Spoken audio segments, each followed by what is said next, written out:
Madison Bell was the beautiful, charming wife everyone admired. Ethan Cross was the secret lover willing to do anything for her. And Richard Bell was the devoted husband who never saw betrayal coming.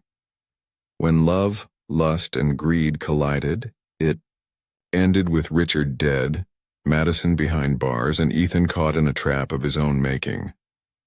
What began as a forbidden romance spiraled into $1 million murder plot that shocked an entire community and left everyone asking, how far would you go for love and money? In the heart of Charleston, South Carolina, nestled in a quiet, sun-drenched neighborhood with neat lawns and friendly faces, lived Madison and Richard Bell. To outsiders, they seemed like the kind of couple everyone admired. Their two-story home with white shutters and a garden full of roses painted a picture of peace and stability. Madison, a 33-year-old dental assistant, was known for her friendly nature and perfectly styled appearance. She greeted her neighbors every morning with a smile, always dressed neatly, always put together. Richard, 5 years her senior, was a successful real estate agent with a calm, professional demeanor. He drove a sleek black SUV and was often seen watering the lawn in the evenings or waving hello while walking their golden retriever, Chance. They didn't have children, but they often said it was by choice, that they enjoyed the freedom to travel and focus on their careers. People believed them. Why wouldn't they? From the outside, everything looked flawless. They attended church on Sundays, hosted dinner parties with wine and laughter, and even went on annual cruises to the Caribbean. Photos of the couple standing arm in arm with ocean sunsets behind them filled their social media. Madison posted regular updates of their date nights, her husband's birthday celebrations, and cheerful selfies captioned with phrases like "blessed" and "none my love." Friends would comment things like "couple goals" and "you two are perfect together." But appearances can lie. And in Madison's case, they did. Behind closed doors, Madison felt suffocated. She had grown tired of the routine, the smiling, the pretense. Though Richard provided everything she could need, a beautiful home, financial stability, emotional support, she no longer loved him. At least, not in the way she once had. Their conversations had dwindled to brief exchanges about errands, bills, and weekend plans. Richard worked long hours, always chasing the next big sale, and Madison resented it. She wanted more attention, more excitement, more freedom. But instead of confronting those feelings, she buried them beneath layers of routine. As the months passed, the distance between them widened. Madison began to crave something different, something that would make her feel alive again. At first, it was harmless distractions, longer hours at the salon, new clothes, expensive skincare. But soon, that wasn't enough. She wanted someone to notice her again. She wanted to be desired, and that desire would become the seed of something far darker than she ever imagined. Her opportunity came one summer afternoon when she signed up for a new gym not far from her workplace. She told Richard it was for her health, that she wanted to feel stronger, more energized. He supported the idea.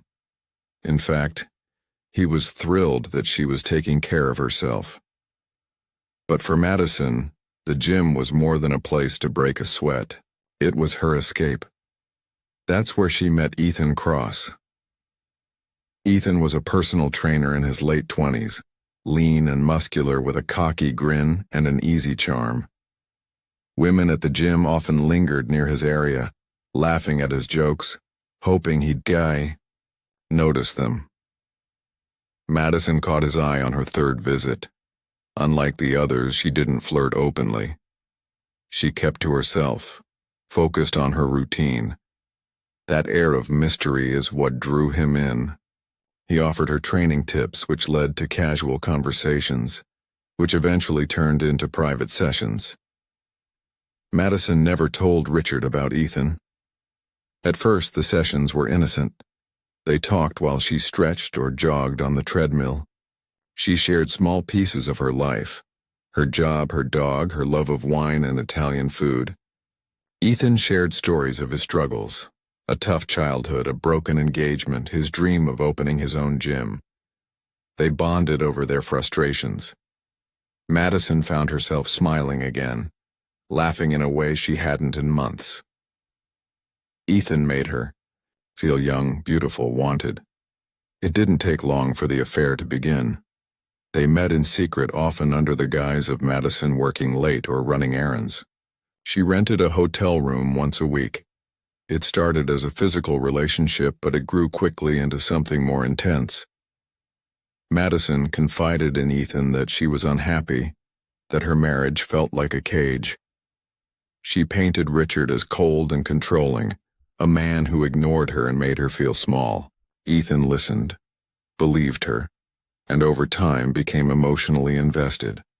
What Madison didn't mention was that Richard had never been abusive. He had his flaws. He was rigid, often preoccupied, but he loved her deeply. He worked tirelessly to maintain the life they shared. But to Madison, love wasn't enough. She wanted passion, danger, the thrill of something forbidden, and Ethan gave her that. As the affair deepened, so did their connection. Ethan became possessive. He started asking when Madison would leave her husband. She always replied with vague promises. Soon, she'd say, just waiting for the right moment. But Ethan grew tired of waiting. He didn't want to be her secret anymore. It was around this time that Madison learned about Richard's new life insurance policy, $1 million, fully covered with her listed as the sole beneficiary. He had taken it out after a close colleague unexpectedly died of a heart attack. Just in case, he had told her. Madison hadn't thought much of it then. But now, the idea lingered in her mind like a shadow. What if she could be free and wealthy? At first it was just a thought, a fleeting fantasy. But once it took root, it was impossible to ignore. She began to imagine a new life with Ethan, a new house, a fresh start, a clean slate. All she had to do was get rid of the one thing standing in the way. Richard. She started dropping hints to Ethan. She cried to him, claiming that Richard would never let her go, that she feared for her safety if she tried to leave. Ethan believed her. He saw himself as a protector, a hero rescuing the woman he loved. Slowly, the fantasy became a plan. No one in their lives suspected anything. Madison still played the role of loving wife. She made dinner, took selfies with Richard, even celebrated their anniversary with a romantic weekend at a mountain cabin. The facade never cracked, but beneath it all, the betrayal was growing. Every smile, every kiss, every shared meal became part of a deadly lie. The clock had started ticking, and Richard didn't even know it. Ethan Cross was used to getting what he wanted. A former college athlete turned personal trainer. He was confident, charming, and always chasing the next high. In Charleston's fitness community, he was well known, not just for his skill in the gym, but for his magnetic presence. Women flocked to him for workouts, and more than a few hoped for something more. But none had pulled him in quite like Madison Bell. From the moment they met, there was something about her, a polished elegance, a quiet sadness in her eyes, that set her apart. She wasn't looking for attention. She already had everything, or so it seemed. That only made her more intriguing. At first, Ethan didn't even know she was married. She came to his class alone, kept her ring turned inward, and offered only vague details about her personal life. But Ethan was persistent, and Madison knew how to string him along. Once the private training sessions started, their relationship quickly shifted. They moved from casual banter to long, intimate conversations. Madison spoke about her frustrations, how she felt invisible at home, how her husband had become emotionally distant, how she felt like just another piece of furniture in their perfect suburban house. Ethan listened closely. He told her she deserved better, that she was beautiful and strong, that he wouldn't treat her the way her husband did. When Madison finally told him she was married, it came with a flood of tears. She claimed she hadn't meant to fall for him, that she didn't know how to get out. Ethan, captivated and impulsive, believed every word. He began to view Madison as a victim, someone trapped in a loveless marriage, desperate for freedom. That's how the affair began, not as a scandalous fling but as a misguided rescue mission. Madison's manipulation was subtle, almost masterful. She knew how to say just enough to keep Ethan invested without raising his suspicions. She never mentioned the luxuries her husband provided or the comfortable life she led. Instead, she spoke of isolation and control. She painted herself as a woman living in fear, claiming that if she ever left, Richard would ruin her life. Or worse, Ethan, whose own past was marked by broken trust and abandonment, took her stories to heart. He saw himself as the one man who truly understood her. And Madison fed into that image, telling him she dreamed of starting a new life together. She described a cozy beach house, whispered promises of marriage and children, and insisted that once she was free, they could be happy.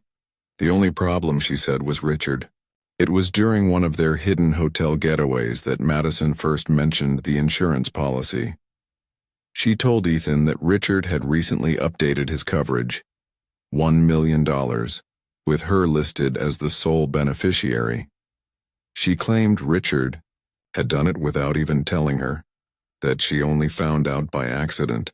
In truth, Richard had discussed it with her at length, explaining he wanted to make sure she'd be taken care of if anything happened to him. But Madison twisted the story to fit her new narrative. She hinted that it was strange, almost suspicious. Why would he increase the amount so drastically? Was he planning something? The mention of the policy lit a spark in Ethan's mind. What had once been an emotional affair quickly evolved into something more dangerous. Madison began asking hypothetical questions. What if Richard was out of the picture? What if she inherited the money? Could they start over? Would Ethan still love her? At first he resisted. Ethan wasn't a criminal, at least not yet. But Madison's pressure grew. She dropped hints more frequently, each one more pointed than the last. She would cry after intimacy, saying she didn't want to go. Back home, she sent Ethan long texts late at night, claiming Richard had yelled at her or accused her of cheating. There was no evidence that any of it was true, but Ethan didn't question her. He saw a woman he loved in pain. And eventually, he started to believe that getting rid of Richard wasn't just about love, it was about survival. The plan didn't come all at once. It unfolded slowly, almost casually. Madison and Ethan talked about accidents, about things going wrong. Ethan asked questions, floated ideas, and Madison never told him to stop. In fact, she encouraged him. When he mentioned a place he liked to hike, an isolated trail outside the city, Madison asked him to show her pictures. When he talked about his past training in self-defense, she asked if he'd ever fought someone for real. She wasn't just passively listening. She was shaping his thoughts, nudging him closer to a line he didn't even realize he was preparing to cross. As the idea solidified, Ethan began watching Richard from a distance. He followed him to work, observed his routine, learned when he left the house and how long he stayed at the office. He started collecting information, times, locations, habits. Madison played her part by confirming his schedule, claiming it was just so she could avoid being caught. In reality, she was helping Ethan plan the murder with frightening precision. Despite their planning, Madison maintained the illusion of normalcy at home. She cooked dinner, laughed at Richard's jokes, and even made plans for their upcoming anniversary. Neighbors saw no signs of trouble. She smiled just as brightly, waved just as warmly. No one suspected that every kind gesture was part of a performance meant to keep her husband blind to the danger closing in around him. Ethan, meanwhile, became increasingly obsessed. His life began to revolve around the fantasy Madison had promised him. He imagined the beach house, the money, the freedom. He believed he was doing something noble, rescuing a woman he loved from a dangerous man. And Madison made sure he stayed in that mindset. She told him what he wanted to hear, reminded him of their future, and assured him that no one would suspect them if they were careful. By the time the final decision was made, Ethan was fully committed. Madison didn't need to beg or plead. She simply told him where Richard would be on a certain night and when to act. Everything else had already been put in place. Madison had laid the groundwork perfectly, and Ethan, fueled by obsession and lies, was ready to follow through. Neither of them believed they would be caught. Madison was certain her outward persona would protect her. Ethan believed love justified the means. Together they crossed a line from fantasy to reality, convinced that they were untouchable. What they didn't realize was that every secret meeting, every whispered plan, every digital trace was already forming a trail, one that would eventually unravel their deadly scheme. The perfect crime, they thought, was just around the corner, but in chasing freedom and fortune they had sealed their fate. And Richard, still unaware of the storm that had been quietly building around him, was running out of time. The evening of March 16th began like any other for Richard Bell. He finished work around 6, sent a quick message to Madison saying he'd be home late after a last-minute client meeting, and headed out toward the nature trail on the city's edge. The trail had recently become one of his favorite spots to unwind. He'd discovered it during a morning jog weeks earlier, and had started going there occasionally to clear his mind. It was quiet, surrounded by thick woods, with only a few visitors during the week. He liked the solitude. He had no idea it would be the last place he'd ever visit. The next morning, a jogger noticed a black SUV idling at the far end of the gravel parking lot. The engine was still running. Inside the car, Richard Bell sat slumped against the steering wheel. Blood streaked the window. His head had been brutally bludgeoned. The scene looked violent, but oddly controlled. There was no sign of a struggle. No defensive wounds, and nothing appeared stolen, except for Richard's wallet and phone, which were both missing. The discovery shocked the neighborhood. News of Richard's death spread fast. A beloved real estate agent, known for his community involvement, found murdered in what authorities first called an apparent robbery gone wrong. Madison received the call around 9 a.m. Police asked her to come to the station to answer questions. She arrived looking pale and shaken. The officers gently informed her that her husband was dead. She cried. She trembled. She asked all the right questions. Who would do this? Was it random? Could it have been someone from his work? Her performance was convincing, heartbroken but composed, as if she was trying to stay strong. In the days that followed, Madison took center stage. She organized a candlelight vigil, gave a tearful statement to a local news outlet, and posted tributes on social media. Photos of her and Richard smiling together were captioned with heartbreaking words. "I lost my best friend," she wrote under a black and white image of them at their wedding. Friends and neighbors were quick to offer their support. "Stay strong," they said. "We're praying for you." No one questioned her grief. No one could imagine what lay beneath it. The police, however, began asking questions. Something about the scene felt off. The location of the SUV, parked neatly with no signs of forced entry or broken glass, didn't fit the profile of a random robbery. There were no signs Richard had fought back, no drag marks, no struggle. If someone wanted to rob him, why kill him with such force and then leave the vehicle untouched? Surveillance cameras in the area provided the first small clue. One camera, positioned on a gas station nearby, captured a dark-colored car driving slowly past the entrance to the trail around the time Richard was believed to have been killed. The car matched the description of a model Ethan Cross drove, a fact police didn't know yet.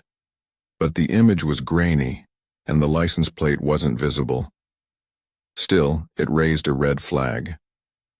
Madison's behavior raised another. Exactly 1 week after the funeral, she filed a claim on Richard's life insurance policy. $1 million. The timing didn't sit right with investigators. Grief-stricken spouses didn't usually move so quickly, especially those without financial need. Madison wasn't behind on bills. She wasn't facing debt. She was living in a paid-off house with 2 cars in the driveway and a job that covered her daily expenses. So why the rush? Detectives began looking deeper. They requested Madison's phone records, scanned her social media, and started speaking to people in her orbit. It didn't take long before Ethan's name surfaced. A gym employee mentioned seeing Madison with Ethan multiple times, sometimes outside of training hours. One of Madison's co-workers recalled overhearing conversations that suggested Madison wasn't entirely faithful.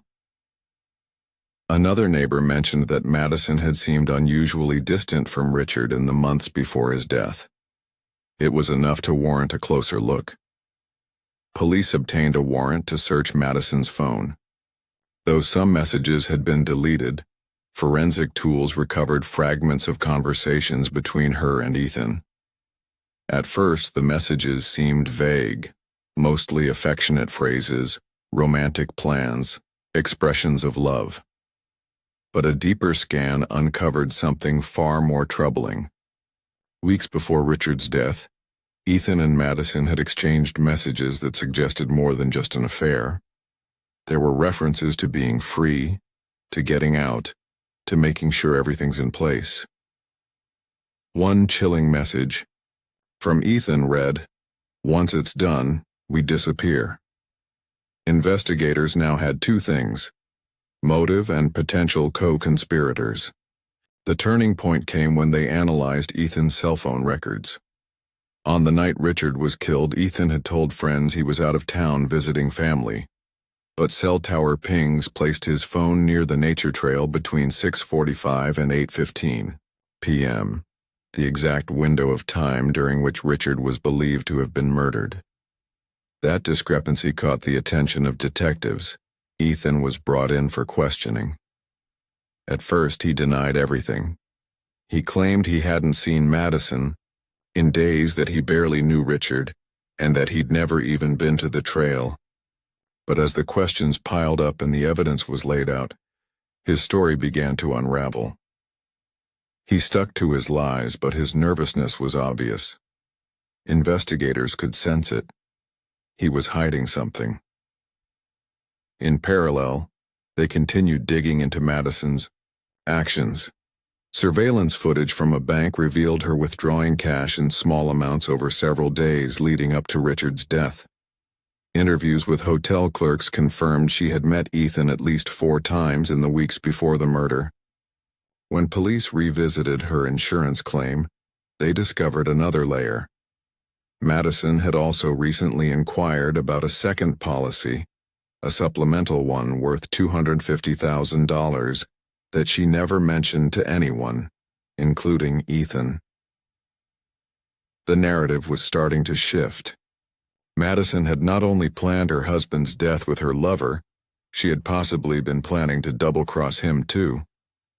Police didn't make an arrest right away. They waited, quietly building their case. They gathered digital data, financial, records, witness statements. They were patient. Madison and Ethan thought they had pulled off the perfect crime. They believed the act had been clean, simple, and untraceable. They didn't know that their digital footprints were betraying them. On May 10th, nearly 2 months after Richard Bell's murder, both Madison and Ethan were arrested. Madison was taken from her home in handcuffs, still wearing her morning robe. Ethan was picked up at the gym during a training session. The charges were severe: first-degree murder, conspiracy to commit murder, and insurance fraud. Neither of them spoke a word as they were booked and photographed. The community that had once admired Madison as a grieving widow now looked on in disbelief. The woman who had stood tearfully at her husband's vigil was now accused of orchestrating his murder. And the man she claimed had loved her enough to kill was suddenly realizing he may have been nothing more than a pawn in a far more twisted game. The trial of Madison Bell and Ethan Cross began nearly a year after Richard's murder. The courtroom was packed with reporters, spectators, and former friends who had come to witness the unraveling of a crime that had shocked the quiet Charleston community. At first, many still couldn't believe it. Madison had played her part so well. Her grief, her sorrow, the heartfelt eulogies, everything seemed so real. But as the prosecution laid out its case, the mask she had worn began to crack, piece by piece. The state's case was built meticulously. Prosecutors painted a picture of cold calculation, showing how Madison had manipulated Ethan into becoming a weapon in her hands. They presented the digital evidence first: thousands of text messages between Madison and Ethan recovered from their phones. Some were romantic, filled with declarations of love and longing, but others were more chilling. In one, Madison wrote, "It has to look like an accident. I can't lose everything." Another message, just days before the murder, read, "You know what needs to be done. We've come too far to back out now." The prosecution highlighted the timeline of events: the meetings at the gym, the cash withdrawals, the strategic messages, and the careful erasure of digital traces. They described how Madison had researched insurance policies and changed beneficiaries months before the murder. She had even contacted a financial advisor under a fake name to ask how long it typically took to receive a life insurance payout after a sudden death. Ethan's defense team tried to shift the blame, portraying him as a lovesick fool led astray by a manipulative woman. They claimed he had no intention of committing murder and that Madison had twisted his emotions until he couldn't see straight. But the evidence said otherwise. Phone records showed Ethan near the crime scene, and physical evidence linked him to Richard's vehicle. A partial palm print found on the car's window matched Ethan's. There were scratches on his arm that he initially said came from a gym accident, but later admitted were from that night. The court also heard testimony from a former friend of Ethan's who claimed Ethan had confided in him weeks before the murder. He said Ethan mentioned that Madison felt trapped in her marriage and that there was a way for both of them to start fresh, if certain obstacles were removed. The statement was vague at the time, but in light of the murder, it was seen as a clear indication of intent. Madison, for her part, remained composed during the trial. She dressed modestly, wore minimal makeup, and kept her gaze low. She cried at appropriate moments, flinched when graphic details were discussed, and occasionally glanced toward the jury with a look of quiet despair. But the prosecution argued it was all an act, just another performance from a woman who had orchestrated a murder and then grieved on camera for sympathy. Perhaps the most damning moment came when the insurance representative was called to the stand. She testified that Madison had not only called to check on the policy, but had done so less than 48 hours after Richard's death.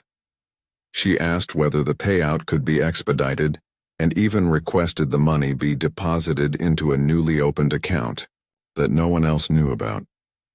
When asked why she needed the funds so urgently, she said she wanted to start a new life. The defense attempted to argue that the quick claim wasn't evidence of guilt, but grief. They said Madison was trying to gain some control over her life after a sudden traumatic loss. But jurors didn't seem convinced.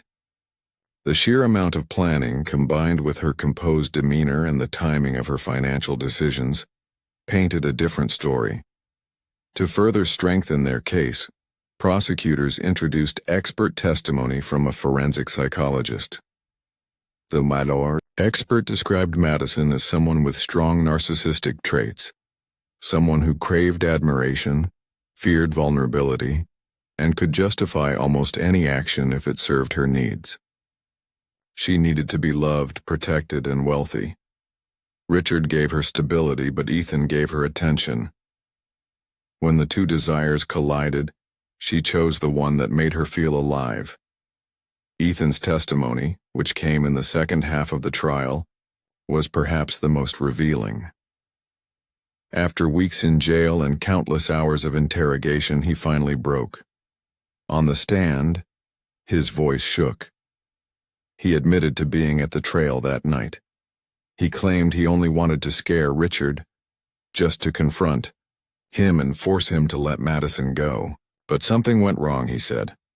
Richard fought back. Ethan panicked. One blow became two, then three. He described the sound, the blood, the final moment when Richard stopped moving. By then, he said, it was too late. Under cross-examination, Ethan was asked whether Madison had specifically told him to kill her husband. He hesitated, then nodded. Not in those exact words, he said, but she made it clear. She wanted him gone. The defense tried to discredit his confession, suggesting he was trying to cut a deal or shift blame. But his raw emotion on the stand, his tearful admissions, his descriptions of guilt and confusion, seemed genuine to many watching. It didn't make him innocent, but it did show how deep Madison's influence may have gone. In closing arguments, the prosecution emphasized the conspiracy. This wasn't a crime of passion, they said.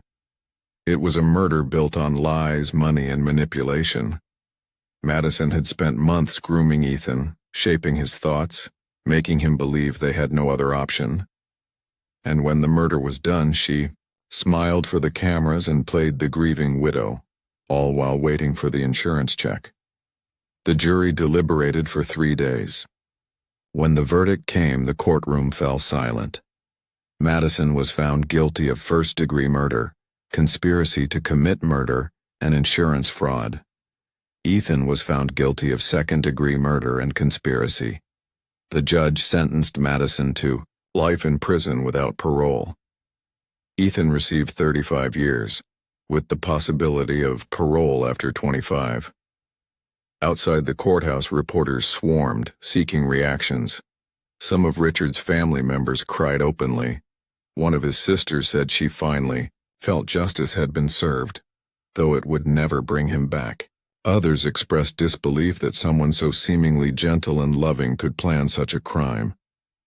Back in the quiet neighborhood where it all began, the Bell house remained empty. Overgrown grass crept up the walkway. The porch light, once left on for Richard, had long gone dark. No one visited. No one wanted to remember the place where love, greed, and betrayal had collided in such a tragic way.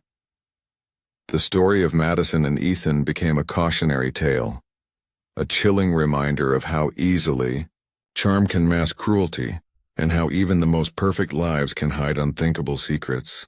Years after the trial, the case of Madison Bell and Ethan Cross remained etched in the minds of everyone who had followed the story. True crime documentaries, podcasts, and social media threads kept the memory alive. It was a tale that had everything: love, betrayal, murder, and money. But beyond the headlines and courtroom drama lay a quieter, more haunting aftermath that unfolded in the lives of those left behind. Richard Bell's family never fully recovered. His sister Claire, who had once been close with Madison, moved out of state with her husband and refused all interview requests. She had stood beside Madison at the funeral, comforted her during interviews, and helped manage the memorial donations. The realization that she had embraced her brother's killer was a wound she couldn't seem to close. Richard's mother, who had once described Madison as the daughter she never had, stopped speaking publicly altogether.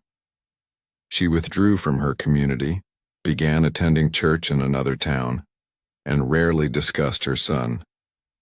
The house Richard and Madison shared was eventually sold at auction. Buyers were scarce.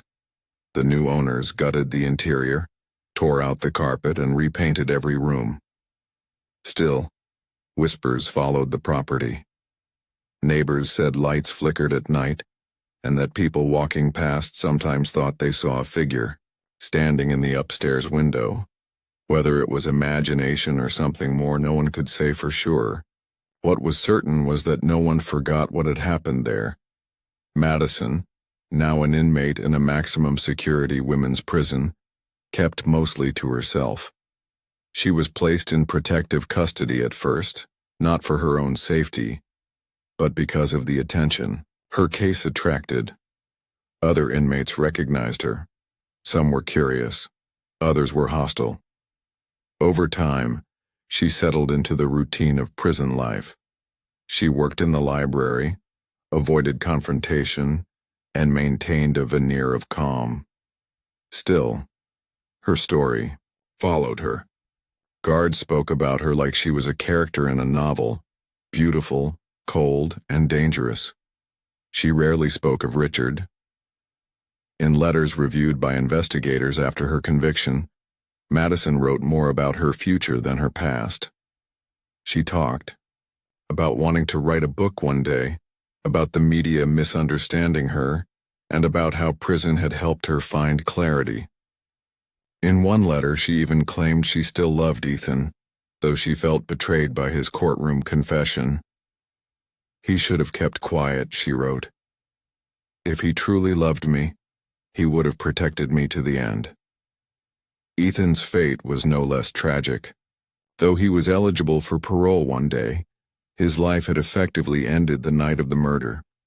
In prison, he struggled. Depression took hold quickly.